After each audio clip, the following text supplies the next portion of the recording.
Well, good morning, everyone.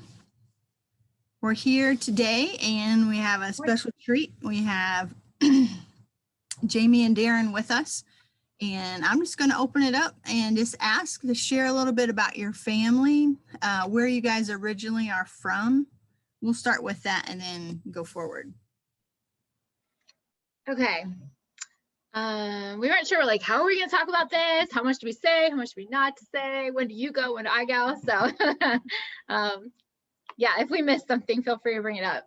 I'll go first, I guess. So I grew up close to Steubenville, Ohio, which is about 2.5 hours east of here, kind of closer to Pittsburgh. So I'm a Steeler girl. That's just, we grew up a little bit outside of the city. My parents are decently older. I was that major surprise baby. So I have 3 other siblings, and they're all, like, my oldest brother was 18 when I was born.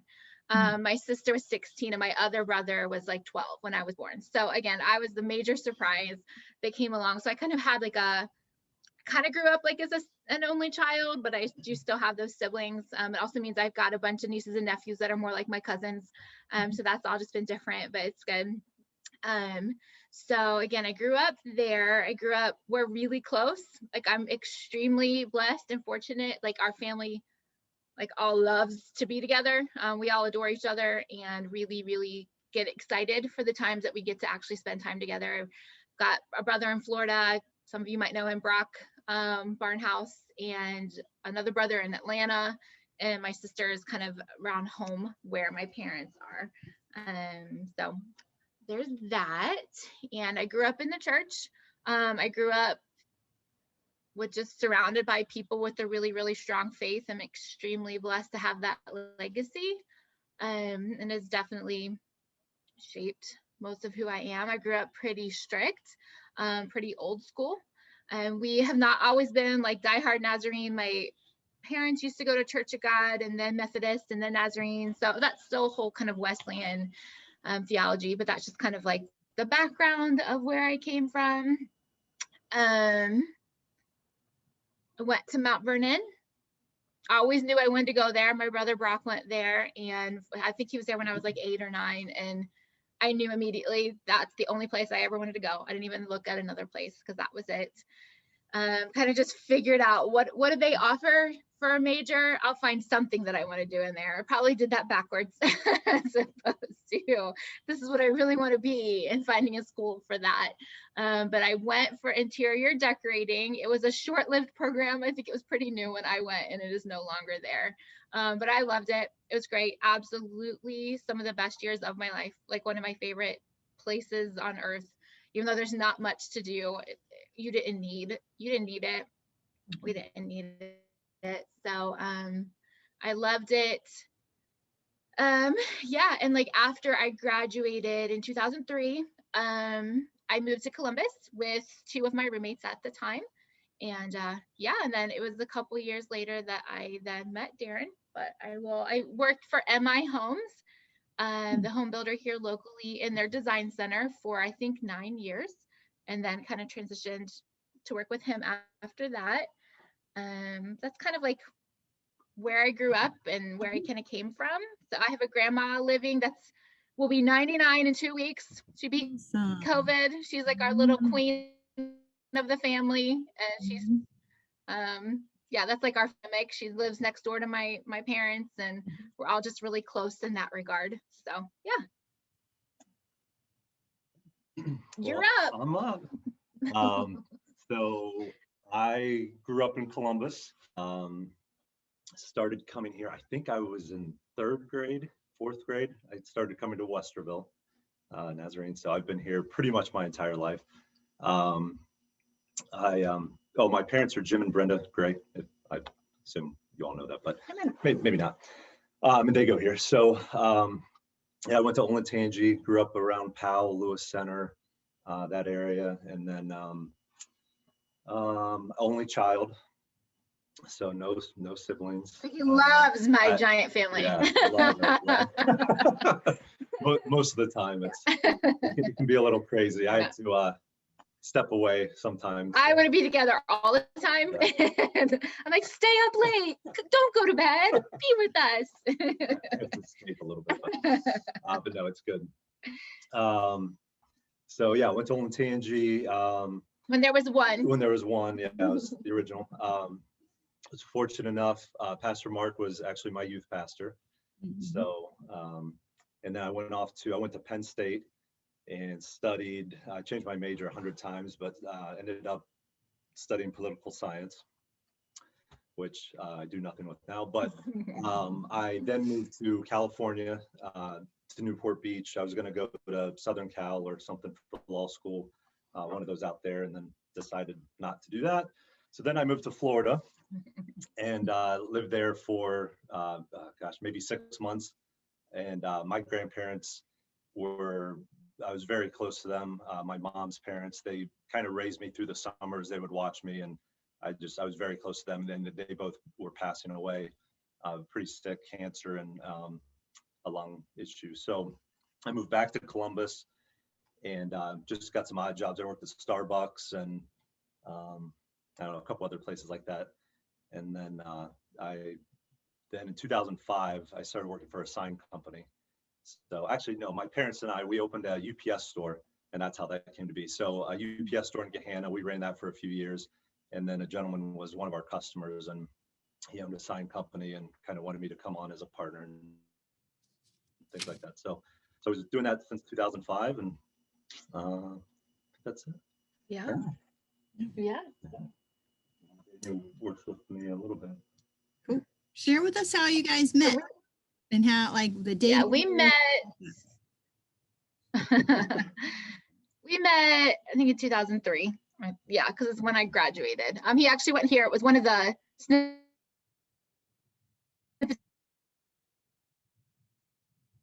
of time when he was back home. He never intended to stay in Columbus. Froze. Yeah, you froze. My back. Yeah, you're back. Okay. So I said he never intended to stay in Columbus. That was after he met me. I kind of kept him here. But anyway, so we met then here at the church. And yeah, we ended up getting married in 2005. So we just celebrated 15 years in November. Awesome. We lived in Blacklick, Ohio at the time. Blacklick at the time. And then a couple years after we got married, we moved here to Westerville. And we moved just not even 5 minutes from the church at that time. Loved it. We loved living in Westerville. We were able to walk to uptown, close to the trails. Just really liked that whole scene, that whole thing. Had a great little neighborhood. But we kind of desired to have a little bit of land. Like, I grew up in the country, so I grew up that constantly out playing, getting dirty, climbing trees, playing Ninja Turtles outside. So I think we kind of wanted that same type of, at least as much as we could provide for our kids. So we ended up moving to Sunbury, I think 5 years ago, something like that. So we've been here ever since then. But yeah, we had our first daughter, Elena, in 2010. So she will be 11 soon in June. And then we had our second daughter, Isley, in 2014. She's a Valentine's baby. She always says that she's made of love. So she will be turning 7 here in a couple of weeks. We did actually experience the loss of a baby in between there. I was thinking about it this morning. It's been 11 years. Oh, you froze again. Which is wild. Yeah, you're back on. Are we back? Okay, I don't know. I like scoot my computer. Yeah, you're fine. Now, we heard that you lost a child 11 years ago, and then and then it froze. So. Okay, yeah. So that was an ectopic pregnancy, which is can actually be kind of scary. Apparently, it's so funny. Like, I remember the doctor calling me. I was sick. I didn't feel. I thought it just was pregnancy stuff. And they're like, "We're gonna need you to come in today." And I was like, "I've got small group tonight. Can I come tomorrow?" And they were like, "No, you need to come today." And I didn't understand that it actually was fairly serious. So I ended up having surgery that night. And but a couple months later, we were pregnant with Isley. So if that hadn't happened, we wouldn't have her. And she is our little ball of jumping light. So our kids are very different from each other. Lainey is responsible and more quiet, and took a long time to kind of come around to not be as withdrawn. But she tries really hard, and she likes things done a certain way. We think she might be an Enneagram 1, if any of you are into that, but we're not positive. Isley is as opposite as it gets. She never stops jumping, talking, dancing, can't sit down long enough to eat anything. She just wants to have fun. She loves hard, and she also fights hard. Like, she's passionate, and she's our little Sour Patch Kid. We're really fortunate. They're almost 4 years apart. They're 3 years, 8 months, which is a little far, but they get along great. They adore each other. They fight, of course, but they, at the end of the day, they can't wait to be together again. So that is, we're really, really blessed by. It's good. It's good. It's great. Yeah. Share with us a little bit, now that you ventured to 15 years of marriage, what advice would you give to younger couples who are maybe engaged or just newly married? You know, what has worked well in your marriage, advice-wise? I want you to go first. I just want to see what you're going to say. He's always right. Aw.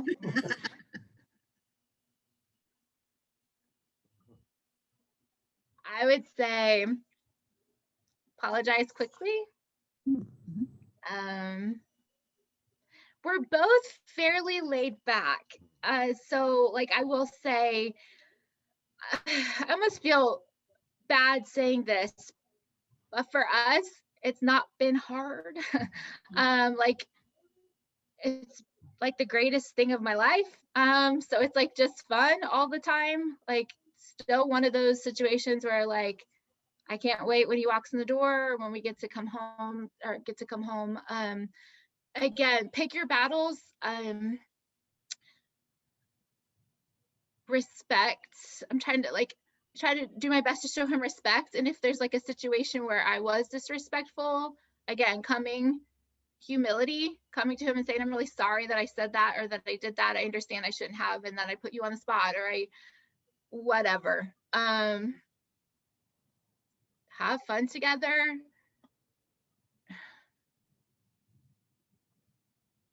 Okay, I know y'all probably are tired of this.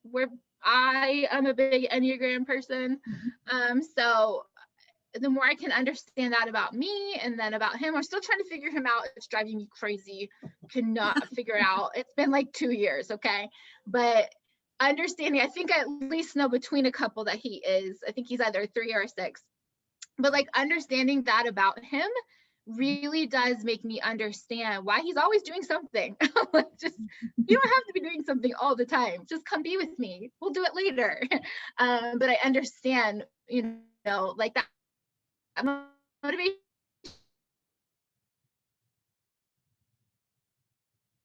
Oh, froze again.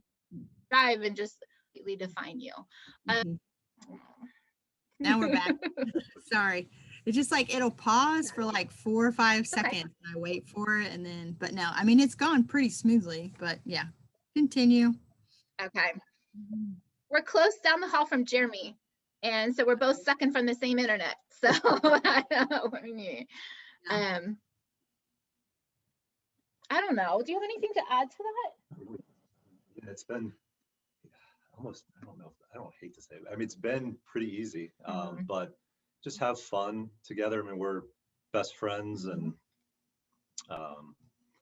we learn from each other and support each other. I'm her biggest fan, and I think she's mine. And so we will feel that.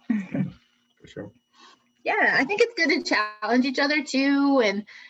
And like I say, like, I hope I'm the person, like, hold me accountable to things, like, I want that. I give permission for that as well, because like, this to me should be the relationship where you come at it from a way of support and like pushing to be better and holding accountable, but like knowing like to not be offended. And obviously that all has to do with how you communicate, how you talk to each other. I heard somebody say the other day, they asked somebody this question and she was like, be nice to each other. Like, it's really simple, but when you're together a long time, you know this, like your closest relationships can be the one you get the most loose with, as far as not necessarily feeling like you maybe have to always be nice, but be nice in your responses. And I'm not always that. And so that's why I have to come back and, oh, I'm sorry that I said that way, or that I was short with you, or whatever. I understand there's a lot more going on, than maybe you see on the surface. And so being nice is really simple, but I think it actually goes a long way, because all that comes with respect too. Sure. Yeah, very good. Thanks for sharing that.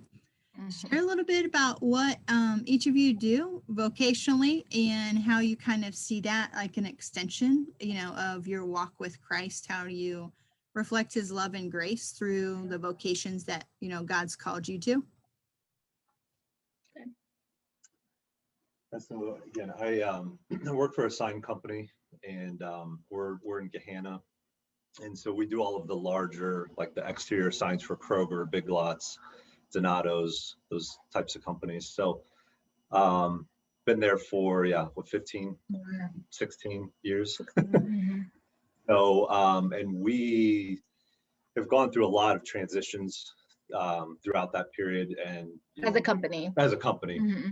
And most recently with COVID, so in sharing Christ, I've always tried to be like, I've had multiple people say there's something different about you, and I'm kind of I struggle. I kind of separate personal from work. I kind of run the company, and so it's I don't know. I've always just struggled with that a little bit. With I don't knowing how to do that, while keeping boundaries. I've tried to lead well and try to show Christ, and so I've had people say that type of stuff. But at this point, it's really difficult because we have furloughed most of the people, and we're all working from home, and so there are only a few of us, and so it's been a struggle to really, like, there's no personal connections or anything like that at work anymore, and so I've just struggled just with vocation, really knowing I'm kind of, what am I, 42, 42, kind of knowing what I want to be when I grow up. So I've been, in a midlife crisis the last couple of years, and just trying to figure out, like, what am I doing? Like, what, so I work probably 60 hours a week there, but I'm actually going to school to get my real estate license, and just have a lot of other interests as well. So anyway, we'll see, but that's kind of where I'm at vocationally. Is it's probably a struggle right now, just being content with where I'm at. So. He doesn't. Do you care if I say this? I don't know. As I ask you in front of everyone. Go for it. That, again, with the real estate thing, like, your real desire is to, like, own and run, like, multi-tenant housing, like things like that, not necessarily to sell houses. Like, that's not really his, like, why he's pursuing that. It's not to sell homes. It's to do more of the business, not commercial, maybe commercial, I don't know, but like multi-tenant housing and all that stuff. So anyway, we'll see. I feel like it's a big year. I feel like things are gonna shift and happen something, right? That's where I feel like I'm trying my best to find the balance of supporting him and pushing and pulling back and what do I say to you right now and all of that. But so I think most of you know this. So I currently work for Out of Darkness, which is an anti-sex trafficking organization here in Columbus. That is like a thing in and of itself. I never ever saw me stepping into anything like this ever. Like I said, I always grew up in a really safe, strong Christian family, but I also grew up very much in a bubble. I got saved when I was 8 in Jewish church. I definitely lived more of the life of just what you don't do as opposed to what you do. Kind of how I was raised. I've had some periods of time of things that I wasn't proud of, you know, things where I was not always a perfect Christian, but I still lived this pretty stable, safe life. Like I said, I worked for a home builder. 9 years into it, I went and helped him. I went and worked for Sign Vision. I still currently do that part-time, 2 days a week. I do like permitting, things like that, work with the cities on things like that. But 7 or 8 years ago, God totally flipped my world upside down. And he made me, I feel like he gave me his eyes for women who are being exploited sexually, who are being abused and exploited. And it was one of those things that I absolutely couldn't walk away from. I couldn't not know it. I couldn't not feel it. And I think all of us have things that like break our heart. Like there's lots of things that we're really, really sad about, as we should be. There's a lot to be worried about, especially as Christians. But this was the thing that didn't go away. It only grew and grew and grew. And then Brandy Zachariah, who again, most of you know here, she goes here. We weren't like close friends at the time, together, but kind of had a conversation about where we both realized, oh, this is on your heart too. Like God's speaking to you too. So we're like, okay. So we kind of like teamed up, which is amazing if you can kind of walk through things like this with somebody. It just, I know he designed this particular situation that way, but we started pursuing, okay, well, what can we do here in Columbus? Like, let's go get involved somewhere. And it was really, really difficult. We kept running into just brick walls of really joining an organization that was already doing work. We tell you, that was a time where God was like breaking us. I don't know how else to say it. I know there was a lot of like, are you going to do what I asked you to do, when we didn't know what it was yet? Like he needed to know up front. And for someone who I've lived kind of afraid. I liked that kind of sheltered, easy, whatever. Like, of course that's comfortable, right? Like that's where we all want to be, whatever that looks like for everybody. We want to stick to that comfort, but I didn't need God to stick in that comfort. I didn't have to rely on him for that. So he kept asking, and it was so funny. It was a period of time where every sermon that was preached, every song that was sung, Brandy and I were just like we were like on the floor crying. So we knew he was doing something for sure. So we're like, okay, let's pursue. What are we supposed to do? What's God want us to do here in the city? So we met up with a third partner, Tiffany Tripp, who we had met previously from something else completely different. We started volunteering with an organization at that time that she was a part of. It is no longer an organization, but we stuck together. So together we started saying, okay, what's our place here in this city? So we met with a lot of organizations. We did a lot of homework. We did a lot of prayer. We did a lot of dream casting and vision casting, and just there's a lot. And we kept hearing housing. And we're like, no way, like that is way too big. No. And then, yeah, that was it. I don't need to go into all the details, but God kept confirming, no, this is what I want you to do. Kind of in that time, we had a home donated to us for victims to be used as like a transitional home for ladies who are being exploited. So we also had an experience where we were doing outreach, and it's the coldest night of the year, literally, I'm not just saying that. And we were just like passing out hats and scarves, and Lydia was like, oh, thank you. I just was telling God I can't do this another day, and you pulled up, I'm ready to go. And we were like, no, here's a scarf.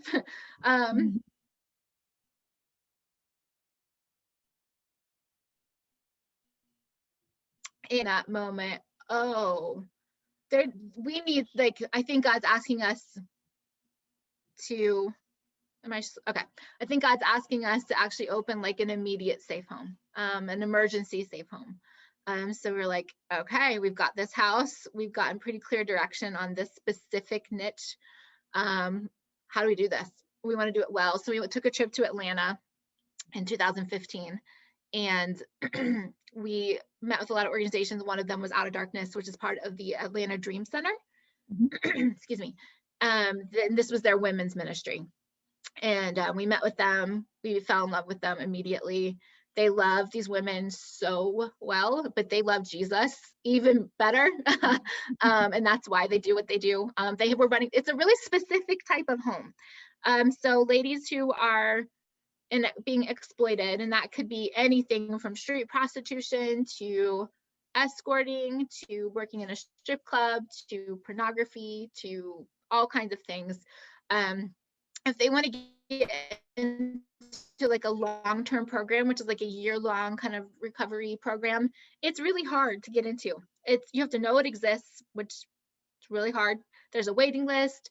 There's a list of things that they need to apply. You have to be clean for so long. So we knew we were supposed to be that gap from like the street or the hospital or jail to that program.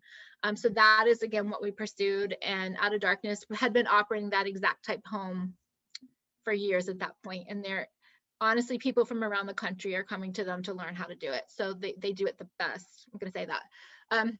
Long story, we ended up becoming their first out-of-state chapter. It is God. I cannot tell you. I have no idea how it happened. We like had a conversation 2 months after we just met them. And we're like, man, we'd love to be you. And they're like, you know what? We're actually feeling that as well. We feel like God wants to expand. And so we became out-of-state chapter.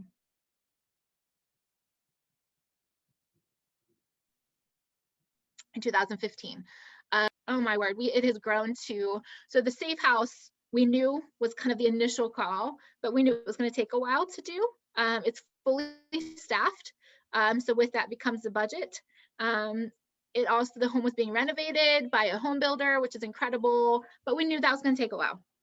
So it took longer than we ever anticipated it would take, which I think is common, but it was even longer.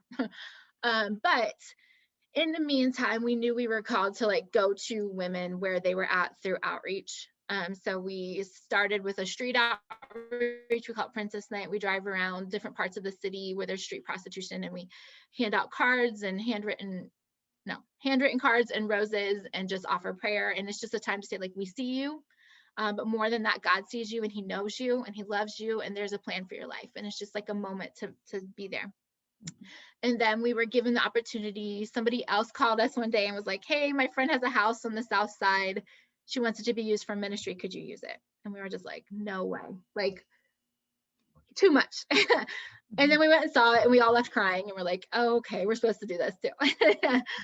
And so it's the exact part of the city where we did our street outreach. So we use it as a drop-in center, which is fantastic. 2 days a week, actually now 3 as of a couple weeks ago, we're open.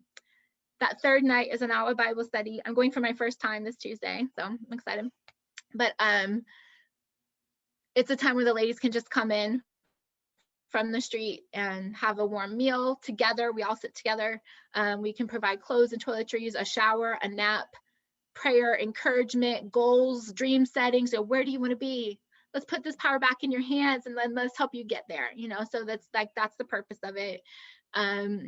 We did finally open our safe home a little over a year ago, which has just been incredible. Again, it's 24/7 emergency, short term. Oh, you froze on. They're there just a couple of weeks. Rescue teams. Okay, back? Back, yeah. You were talking about, yeah, the short term. We have. Go ahead. Yeah, so we have that. He and I are on the rescue teams, so sometimes we get calls. It's not like anytime we get a call, he and I have to go. That's not how it works. There's a bunch of people. But we've done rescues in the middle of the nights and taken women to the house, and it's incredible. It's hard. It's everything. Brandy primarily kind of is over that, just to give you an idea of how that's all structured. Again, it's fully staffed, and we're really excited. We feel like it's just getting started. A couple months after we opened, COVID all hit, and then so we don't have like a good indication of exactly how this is all going to look and run because things are weird. But it's been a ride, and it's been incredible. Since COVID hit, we've actually had a chance to focus on, not focus, as you all know this, we talked about it, a couple of new ministries. So jail, pen pal, hopefully as soon as COVID, there's a handle on it, we can actually get into the jails, and then our Encounter strip club. So again, that's just the time just to go to we take gifts to the ladies. We're there consistently. We always ask if we can pray for them. And so it's just somebody being there so they know that somebody cares about them. So that's kind of what Out of Darkness does. I have found my way in all of this. So, when you first start, you all do everything. You're all a part of everything because we're just figuring it out. None of us have a background in this. None of us ever thought this is where we would be. But it's kind of happens to where I do development, which is like your fundraising, events, church partnerships, corporate partnerships, donor care, all those types of things. I'm kind of the one in charge of if we have or get requested to come speak somewhere, that all is under me as having an ambassador program. And then you're also just involved in a lot of the day-to-day things as well as being part of that leadership team. So it is, I never ever thought I'd be here.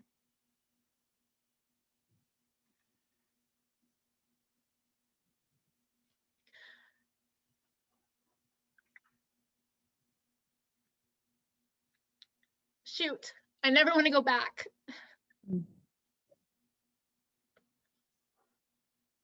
It has stretched me, but I'm not the one who's scared like I used to be. Because when you are on Parsons Avenue at 11:30 at night, getting out on the sidewalk and talking and praying with women, and then you look into their faces and you see the hurt they're experiencing and the rejection and the result of abuse and neglect that they've experienced, and you see that they've been created by God, and you feel, hey, he's asked you to go tell them about him, because if not you, who else is going to do it? You go, okay, God, all right, I have a job to do. And so you feel his Holy Spirit just embolden you and empower you. And that's the most incredible things. I was like, you told me 10 years ago I would have done this? No way. But then you're out there and you don't feel the fear. You just feel him working in you and through you. And it's incredible. I could talk a long time about it. So anyway. No, thank you so much So for sharing. I didn't know, I knew about the ministry, but I didn't know like all the backstory, of like how you and Brandon called and like to go to Atlanta. And it was like God was already going before you, and in Atlanta, the Out of Darkness 100%. organization was like, oh yeah, sure, we want to partner with you, and it's I feel like through all these stories that I've had opportunity to interview with people at Westerville, that's kind of been the underlining component, that God is always going before us, that prevenient grace we always talk about. And like he's preparing us for something like we didn't even know like we could even be equipped for or be able to do, and so thank you for your obedience, and taking that step of faith, and ministering to to these ladies who are really, living in darkness.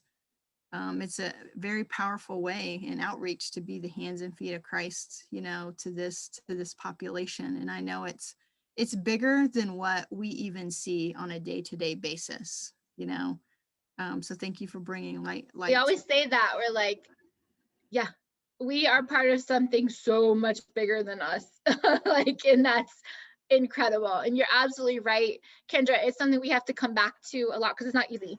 We have to come back to his sovereignty. Yeah. And that's in timing, right? Everybody talks about one of the hardest things is God's timing. And you have to come back to but you're perfect. You're perfect. Do I trust you or not? Can I release this or not? And it's not always something that happens right away. I don't want to make it sound like, oh, it's just easy. And we, we just always trust immediately. It's not always like that, to be honest, but we always come back to it, always. Yeah, definitely. I have one more question, and I'm going to open it up to those who might have questions for you and Darrin. Can each of you just maybe share a passage of scripture or that's really kind of helped shaped your journey with Christ? Oh, I should have prepared this. I know, That's too. okay. Sorry.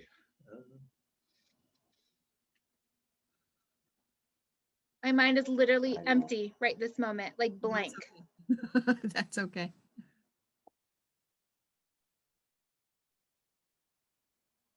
Well, if you can't think of that, has there, I've never been good about having like that one scripture. yeah, I know. I feel like I pull out like many, but has there been anyone in your life that you have journeyed with, that has kind of helped shape your faith walk with Christ? Mentor, another couple, I don't know what that looks like.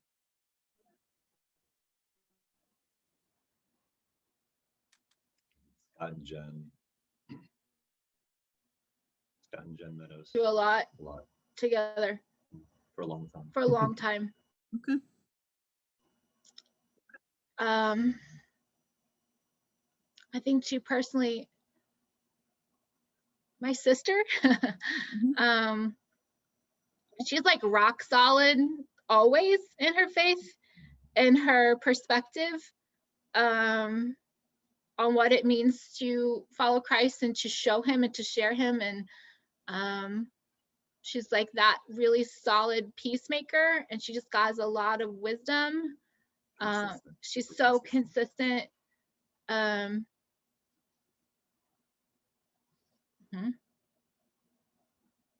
mean, I can personally say too, through Out of Darkness, I've met some of the most like incredible people ever. So I go, oh my gosh, like how do I just get to learn from you and be a part of what God's doing in your life and receive from it. The leadership there is so top notch for this type of thing. And so I've learned so much from them. Okay. Your community, your friends, it's everything. Yeah. I think it means so much. It really does shape who you are. The message that's being spoken into you when you are vulnerable with your friends and your closest people, and you're walking through things together. So, man, that's worth so much. Surround yourself with solid people you want to be more like. That's what I've tried to do, I'd say the last 5 to 10 years. Sure. I've recognized how important that is. Yeah. Good. Thanks so much for sharing. Let me open it up. We have about 10 minutes to take questions for Jami and Darrin. Those of you who really thought you knew them all these years, maybe there's something that you would like to ask them.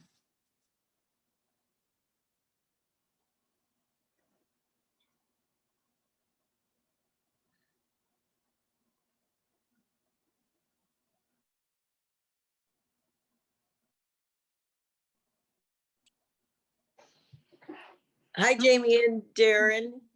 Hi, Joy. Hi.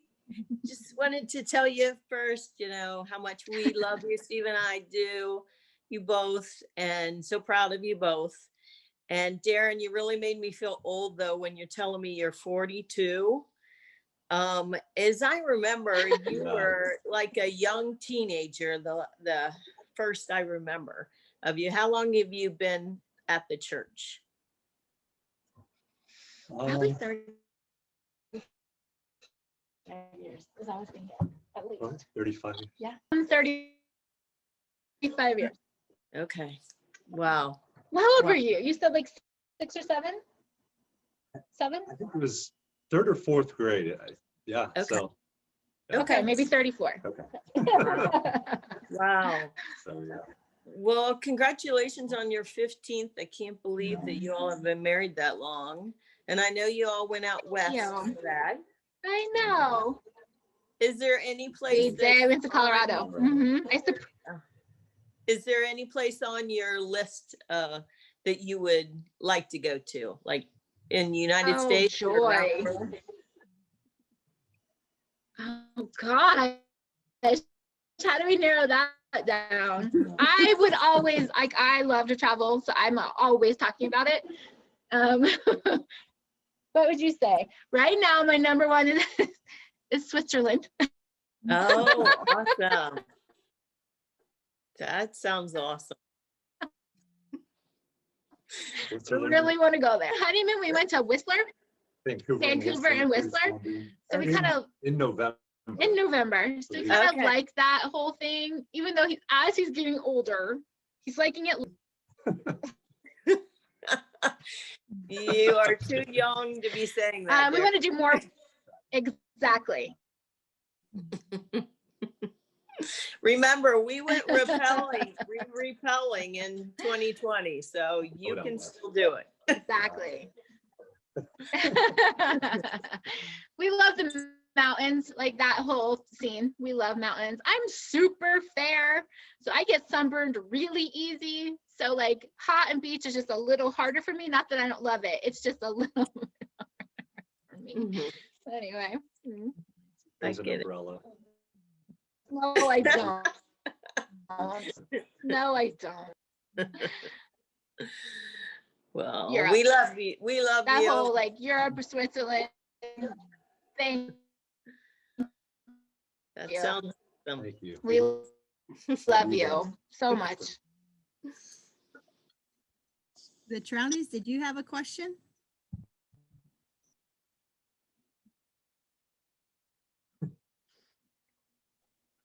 Now you're on. Can you hear me now? Yes. Okay, so we're not much of a Zoom family, as you can Yeah. tell. You know, we're a little bit, I guess, getting too old, but we just love you guys and we thank you. I know we're not in your circle and we're, you know, we live in Dublin and we're further away, but we just so much appreciate you guys and everything that you all are doing. I don't really have a particular question. Do you have a particular question?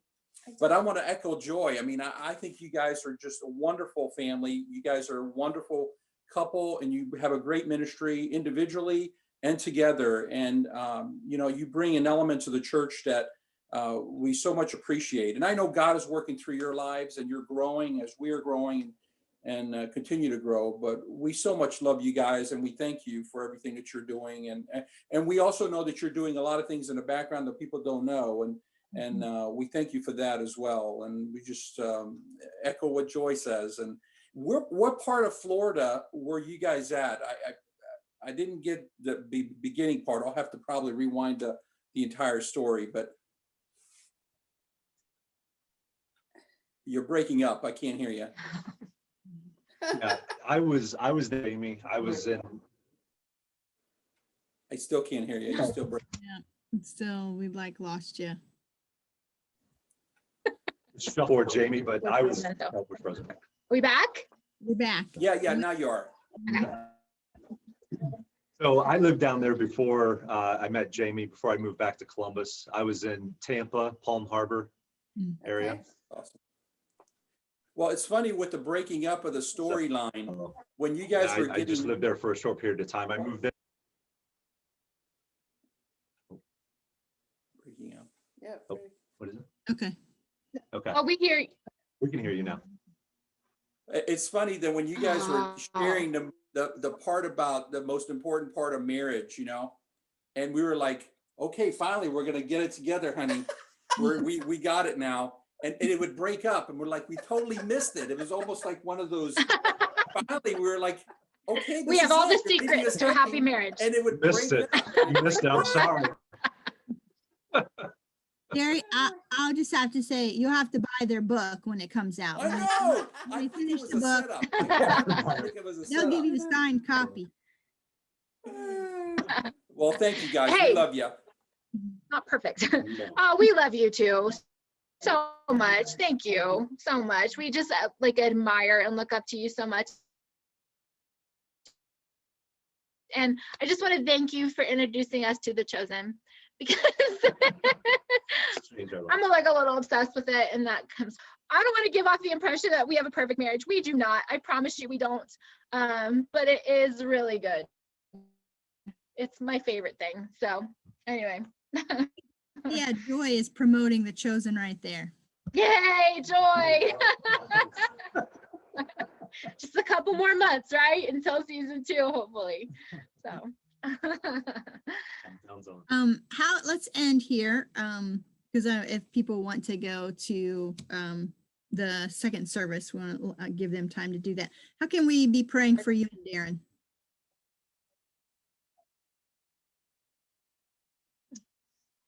I think again, I think vocationally, just what I'm doing in my career, and then even outside of that, my calling for, I work in, I don't know if it's something, a larger role in that or something different, but trying to find kind of my place there.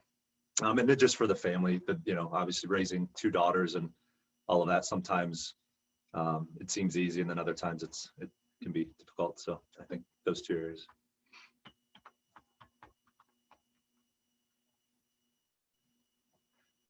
Okay, awesome. Once again, we thank you for your time and sharing your story of God's transformation and grace in your lives and things like that. Let me pray with you guys, and then we'll call it a morning, okay?